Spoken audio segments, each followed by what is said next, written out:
Alright, I'm going to call on the Hecuba Players to get ready for the first scene. And I'll just talk a little bit about, as they're getting ready, the funeral arrangement. That there's three words here that, or one word here, prosthesis in your terms, the laying out of the dead with an accompanying dirge.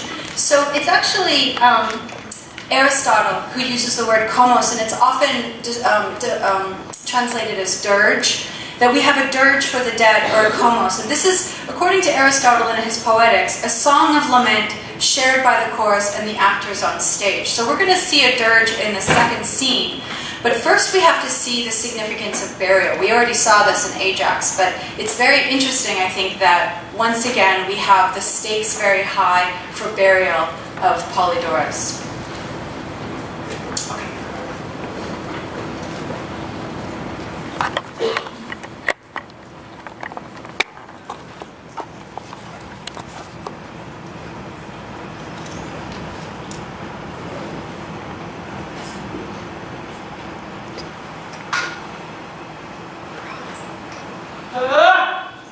Back from the pit of the dead, from those somber gates of hell where no God goes. I am here, ghost of Polydorus, son of Hecuba and Priam, king of Troy. Fearing that Troy may one day fall to the armaments of the Greeks, my father conveyed me here in secret to these lands of Thrace, to Polymestor, who rules this fertile land. With me, my father sent a sum of gold, that if Troy would fall, his sons might be provided for. Me, being the youngest, I was chosen, still too small to bear arms or to throw a spear. And as long as Troy's great ramparts stood, and Hector, my brother, prospered in fighting, I flourished under my father's friend.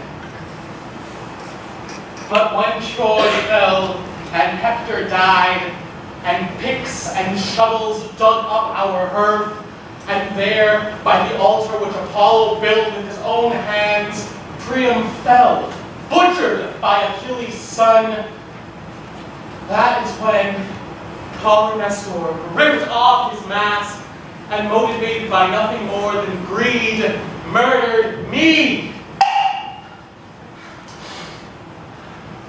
and threw my body into the sea.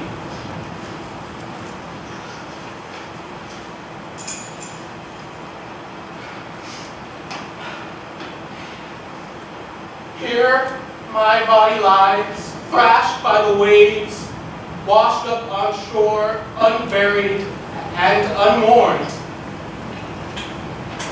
Star of morning, light of Zeus shining in the night. What apparition rose? What shape of terror stalking the darkness?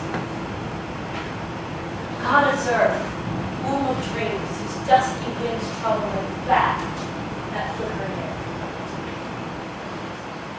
Disembodied now, I hover over my mother's head as a ghost, suspended for 3 long days, while she suffered here to Thrace. And there, idly by their ships, the Achaean army waits but cannot sail. Achilles, the ghost of Achilles, haunts his own tomb, and wailing prevents them from their journey home. He demands my sister, Polyxena, as a prize. He packed that dream, my The blood of the living to sweeten a dead man's grave. That horror that rose in the dark, black wings beating in the night. And he shall have her, a prize of honor. Those phantoms of my children, my son Polydorus of Thrace, Polyxena, my daughter. On this day, destiny shall take my sister down to death. Call back that vision of horror, black wings beating in the night. And you, poor mother, today you shall see your 2 last children dead, my sister slaughtered, and my body unburied. This was the favor I asked of the gods below.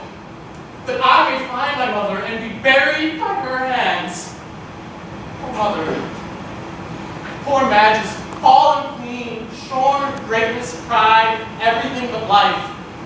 Some God destroys you now, exacting your suffering, the cost for having once lived a happy life.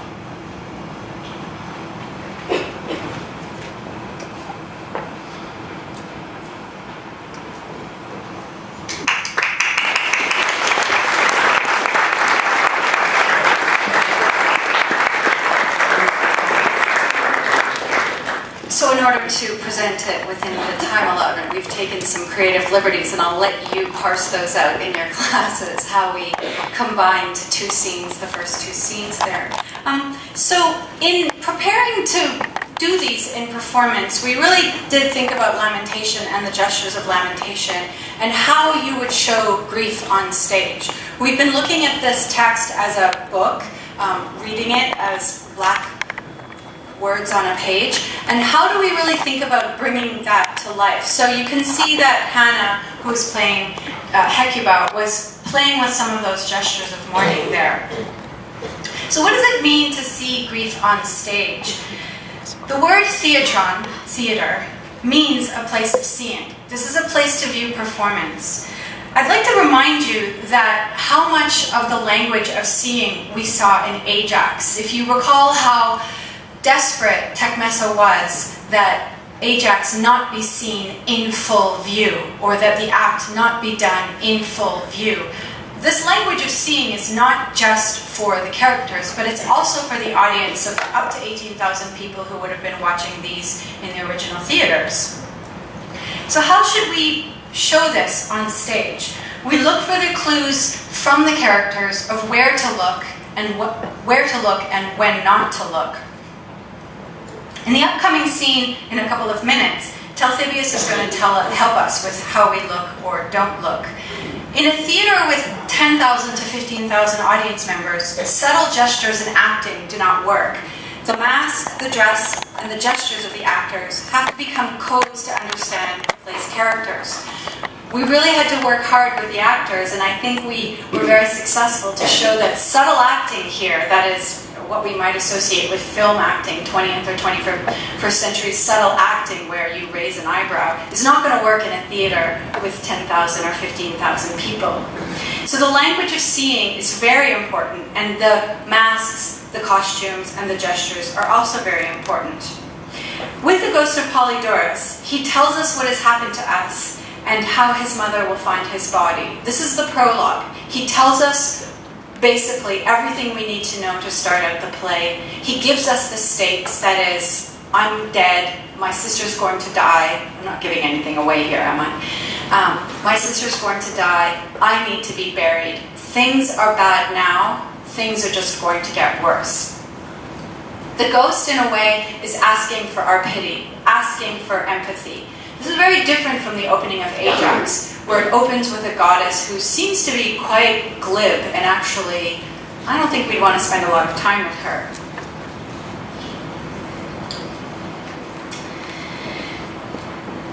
So, as we look through, we looked at some of the images of mourning. This is one of the images you'll see from the MFA, and you'll notice how the actors are going to play with some of these ancient images. I'm going to just give a little warning here that I'm going to show how we looked at some images, contemporary images of war, and how they eerily look very similar to some of these very archaic images of war. So there is a little warning here that some of these are quite graphic as I move forward. So, mourning woman in Baghdad in Iraq after bombs went off in 2004. She holds the gesture of mourning that we see, very similar to this one. A similar gesture of reaching out to the dead one reminds us very much of this image at the MFA in the Homer Gallery of Hecuba reaching out for Priam. Iraqi woman mourning the loss of her relative in 2006. Mourning in 2003, and mourning in Vietnam over the death of her husband. in 1969.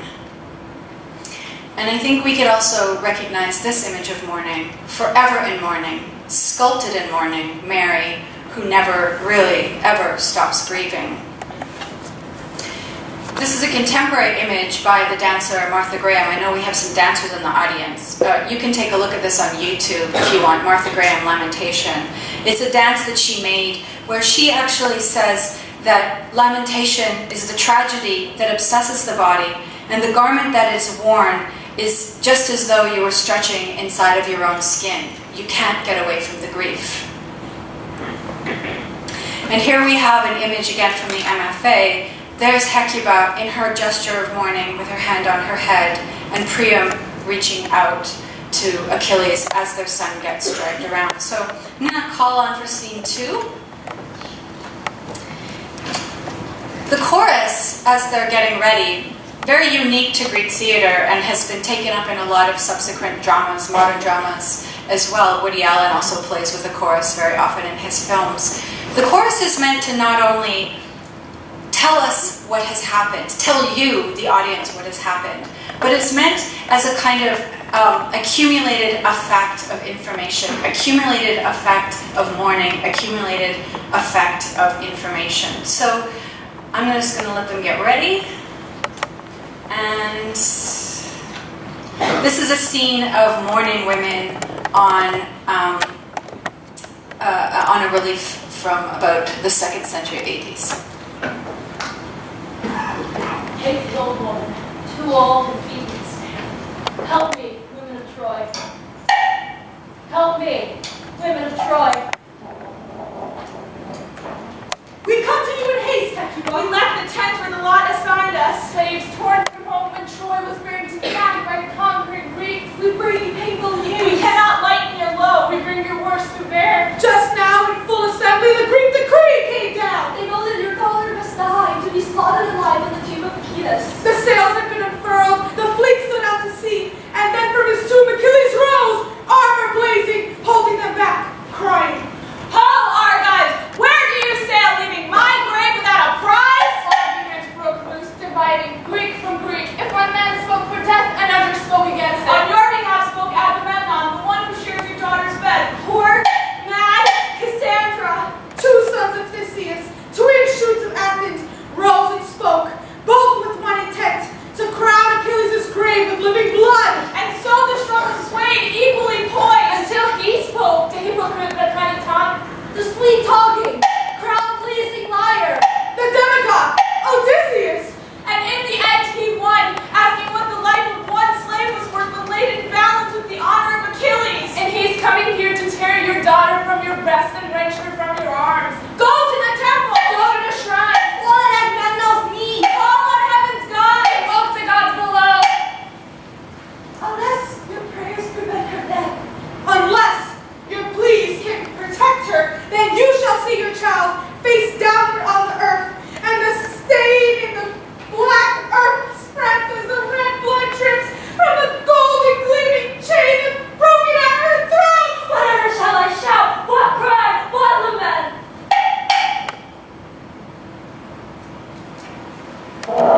Thank you.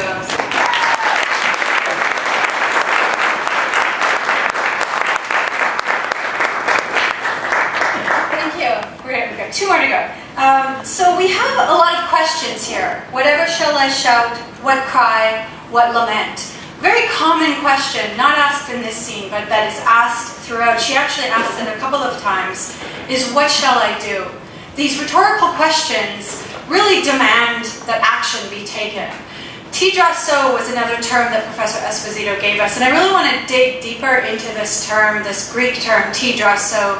That is, what action shall I take? What shall I do? Dram being the foundation of the word drama, that is action here. Tidrasso, what shall I do? Ajax asked this question. Tecmessa asked this question. Teucer asked this question. It demands that action be taken, that something be done. And we in the audience sit and watch as some action is taken. That's the infuriating thing about Hamlet, of course. He doesn't do anything. Tidrasso is a question, again, that we just wait until action is taken. I have an old acting teacher who used to say that we go to the theater to watch actors jump through hoops of fire. Not literal, but we do go to the theater in expectation of something. What choices will the characters make? What will they do? Ziqiao Zhou. So a lot of rhetorical questions are asked. We have questions asked by the chorus. For the most part, the choruses are rhetorical questions, and the protagonists are questions that need to be answered. So let's go to the third scene.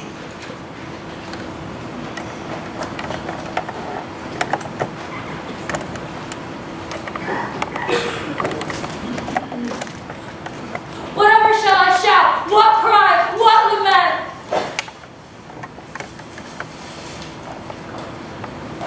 Rise, lady. Lift your head up to the light. Raise that body blanched with age. Who are you who will not let me lie? Who disturbs my wretchedness? I am Hecuba, herald of the Greeks. I come on behalf of the sons of Atreus and the army to bid you bury your daughter. She is dead. Is that your news, herald? You come to tell me this? God, my child. How did you put her to death? With honor and respect? Or did you kill her savagely, with cold brutality? Tell me. Let me hear it all, everything. No matter how it hurts. I was crying when your daughter died, lady, and I will cry again while telling you, but listen. The whole army of the Greeks, drawn up in ranks, was present at the execution, waiting and watching while Polixena was led through the center of the camp by Achilles' son. I stood nearby, while behind her came a troop of soldiers appointed to prevent her struggles. Then Achilles' son lifted a golden beaker to pour the offering wine for his father's ghost and nodded to me to call for silence. Then, grasping his sword by its golden hilt, he slipped it from the sheath and made a sign to the soldiers to seize her, but she spoke first. Wait! You Greeks who sat in my city, of my own free will I die. Let no man touch me. I willingly offer my throat to the sword. I will not flinch, but let me be free for now. Let me die free. I am of royal blood. I am of royal blood. And it's going to die the death of a slave. Free her, the army roared, and Agamemnon ordered his men to let her go. Torn between pity and duty, Achilles' son stood hesitating, and then slashed her throat with the edge of his sword.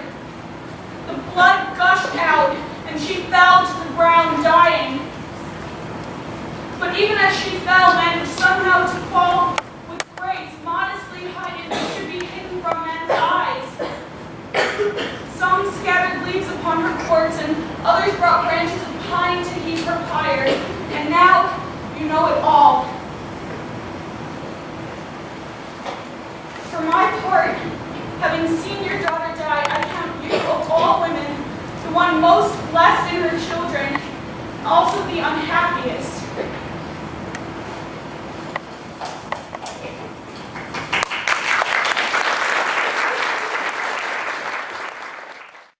Polydorus is for money. So we're going to transition to the last scene as the girls are getting ready. I want you to see there's a point at which Hecuba has to decide how she will get revenge. Is she going to follow the system of justice that classical Athens offers her, or is she going to follow another kind of justice? And as she's thinking, you can identify this in the play, and we're going to show. You can identify it in the text, and we're going to show you this moment in the play. How does she finally make that decision?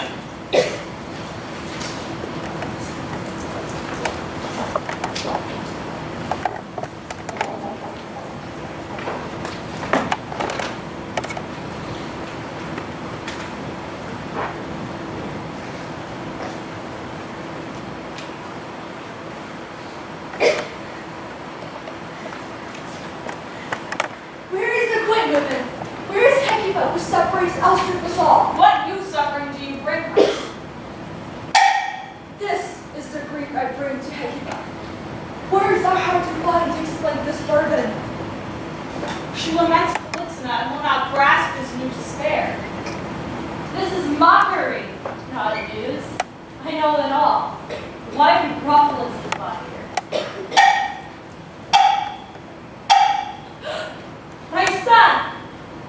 My son, you're supposed to be saved and praised.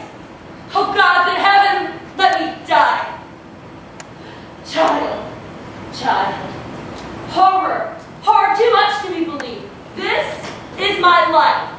Loss after loss after loss. The mourning is endless and the pain unceasing. I begin my Bacchic song from a god of vengeance in late learning of my troubles. More things to weep for and more suffering to endure. But who did this to you? By whose hand do you lie here? He walked up on the shore. Oh God, I remember now, my dream. Black wings beating in the night. They were dead already, my children. Even in my dreams. Who murdered him? Who? Put our noble friend in disgrace, Polymestor. Unspeakable crime! Where's the justice of guest friends? Justice? Justice? Justice? Justice? Justice. Justice. Justice. Justice! Justice! Justice. Justice. Justice. Justice! Justice! Justice. Justice! Vengeance. Good. Thank you.